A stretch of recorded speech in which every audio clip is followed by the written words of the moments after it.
ഇടുക്കി ജില്ലയിലെ കട്ടപ്പനയിൽ നിന്നും കോട്ടയം റൂട്ടിൽ ഏകദേശം 15 കിലോമീറ്റർ സഞ്ചരിച്ചാൽ അയ്യപ്പൻകോവിൽ പഞ്ചായത്തിലെ കേന്ദ്രബിന്ദുവായ മേരികുളത്ത് എത്തിച്ചേരാം. മേരികുളത്തു നിന്നും കിഴക്കോട്ട് 3 കിലോമീറ്റർ സഞ്ചരിച്ചാൽ ഇടപ്പൂക്കുളത്ത് എത്തിച്ചേരാൻ സാധിക്കും.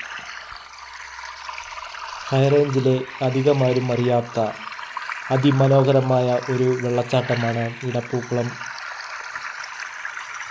മേരികുളത്തു നിന്നും കുമ്മളി റൂട്ടിലൂടെ ഏകദേശം 3 കിലോമീറ്റർ സഞ്ചരിച്ചാൽ ഇവിടെ എത്താം. കിഴക്കാംതൂക്കായ പാറക്കെട്ടാണ് ഇവിടുത്തെ പ്രത്യേകത. പാറക്കെട്ടിന് മുകളിൽ നിന്നും തിമിർത്തു ചാടുന്ന അരുവിയുടെ വർഷകാല സൗന്ദര്യം ആരെയും ആകർഷിക്കുന്നതാണ്. ഇപ്പോഴിത് മഴയൊക്കെ ആരംഭിച്ച് വരുന്നതേ ഉള്ളൂ. ഇന്ന് ജൂൺ 8-ാം തീയതി.